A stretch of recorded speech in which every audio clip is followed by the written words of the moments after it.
So there's 10 different pieces that don't come in the homemaker set that we classify as specialty knives. If you look at a price list, there's actually well more than 10 knives that are listed there. I'm going to focus on those 10 basic ones along with the Santoku style and just kind of explain what some of those names and uses are and how to better sell those in your store. So just going down the list, the first one in the price list is the Hardy Slicer. This is your hard foods knife. This is going to be for squash is probably the biggest reason that we sell it. But squash, anything with a bone, shell, or rind, it's built like a chopping knife, but it's even thicker, heavier, hardy, hence the name, and it's got our double D edge so that it can rip through. Most of the time people struggle with squash because they use their big chef knife, but their chef knife is a straight edge, and just like sometimes when you're chopping wood, it gets stuck, and then they're hammering it down onto their counter, and it's just not a very joyful experience. Hardy Slicer, you're going to rip through it by sawing using that double D edge, plus it's really thick and heavy duty and can rip right through shells, bones, and rind. So that's your hard foods knife, but also is just great. We sell it a lot as like a Father's Day gift and things like that. So your very tough knife. Next would be your 7-inch Santoku. There's also a 5-inch version of this. This is just a chopping knife. And what you'll find with all Santoku style knives, paring knife, trimmer, slicer, carver, trimmer, whatever it might be, anything in the Santoku style, it's a little bit thicker, a little bit tougher. The way the nose sort of drops down, it gives you a little bit more of a level or a straight at the bottom, not a straight blade, but a linear line of cutting. And what that does, unlike a traditional cut, like a French style cut knife, where it's got a little bit of a curve, is this keeps more of the blade off the board when dragging or rocking from the tip, and so the blade tends to hold up a little bit better. And so when you get that question of, well, what's a Santoku different from a chef knife, and why would I want one over the other? The short answer is that Santokus are a little bit tougher, they hold up a little bit better, and then obviously the way in which they just simply feel in your hand. The cleaver is our heaviest knife. This is quite literally a couple pounds of just solid steel.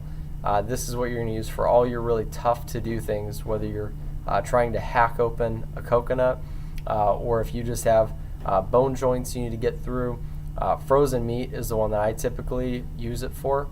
And while most of your customers that come in probably don't feel or see the need in owning a cleaver, especially with how expensive and heavy they are, it's all the more reason they do need it, is because if they ever cut through frozen meat, if they ever try to get through a bone joint, if they ever just have something really tough that they need a heavy duty knife, there's no knife better than the Cutco cleaver that you can literally just push straight down through.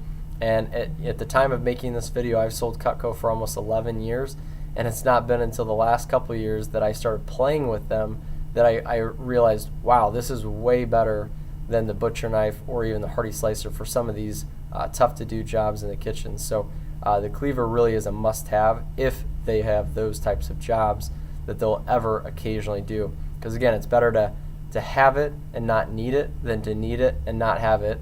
And it's pretty safe to say if you spend the hard-earned money on any Cutco knife, but especially something like this, you're going to find the reasons to pull that bad boy out. Vegetable knife looks a lot like a cleaver, but it's not at all. This is actually a lightweight chopping knife, and I say lightweight because when you do look at it and you see a cleaver and you pick it up and you find that it's not as heavy as a cleaver, in your mind, wow, this is lightweight. This is a lot lighter than I expected. Now, in reality, it's heavier than most of the other chopping knives. All the weight is in the blade, and that's why it's my favorite chopping knife, because that extra weight in the blade, when chopping correctly, meaning you're rocking with the blade on the board, all that weight's on the board, so you don't actually feel it, but the food does. That extra weight falls through the food a little bit easier. There's no point at the end of the blade, so it's a little bit safer when you're doing like a cross chop for herbs and spices. It's a wide, tall blade, so it's easy for scooping and transferring, and it just doesn't feel like you're working as hard using this knife. as compared to, say, a chef knife or a Santoku knife. So again, looks like a cleaver, but that wide, heavier blade helps fall through the food a little bit easier. And compared to what people are thinking, which is a cleaver, it's actually your lightweight, heavy-duty chopping knife. Salmon knife, this is another one that the name can be deceiving, but if you give the right names and uses, it's another must-have, because everybody cuts raw meat. Everybody cuts raw chicken. Everybody buys those thick chicken breasts that they actually want to fillet in half, but they never have the right knife to do it, so they either avoid it and don't do it at all, or they really struggle. But it's a very, very flexible, thin, super sharp blade.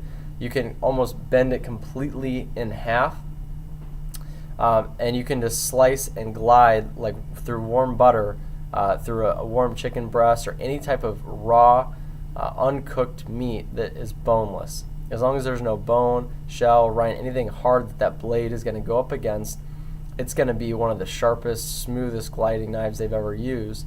And like all paring knives and fillet knives, you never want to cut directly onto the board. You're cutting at an angle, which is why it's so flexible, so that you can bend it and cut horizontally through your meat or through whatever food. And you can use it on other stuff. If you've got your bell pepper sitting there right before you cut your raw chicken for a fajita or whatever, you can use that. And again, if you're just dragging the point or the tip across the board and keeping the blade off the board, that thing is going to stay sharp a really long time, and you're going to have a really tough time finding a thinner, sharper, straight edge blade made by anybody. Boning knife is very similar to the salmon knife. The difference obviously is it's designed more for boning, getting close to the bone, cutting the fat trimmings off of meat. Again, you don't want to cut directly onto the board, but use the tip and maneuver that nimble knife through the inner of a carcass or whatever you might be using it for.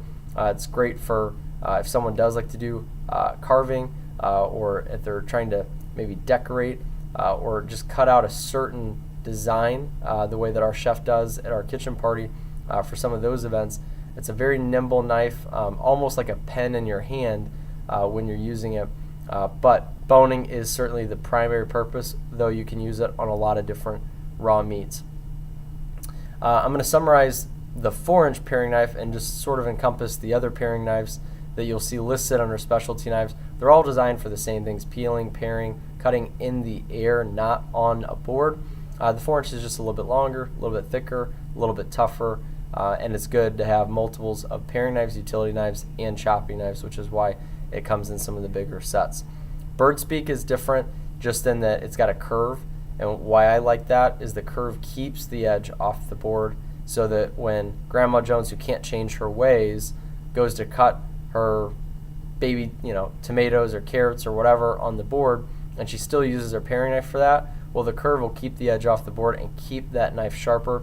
But the curve also helps in the air for getting around round fruits and vegetables a little bit easier. It's personally my favorite paring knife. Cheese knife. This is the most popular knife that we sell in the store. The holes keep food from sticking to the blade, and that's not just cheese, that's tomatoes, potatoes, apples, oranges, lemons, limes. It's our smooth operator, and it's also got a micro D, double D edge, so twice as many points, twice as many edges, but very, very thin. So what you don't want to do with this is use it on anything tough or fibrous like a meat or anything with, again, a shell, bone, or rind. This is just for your fleshy fruits and veggies that are baseball size or smaller.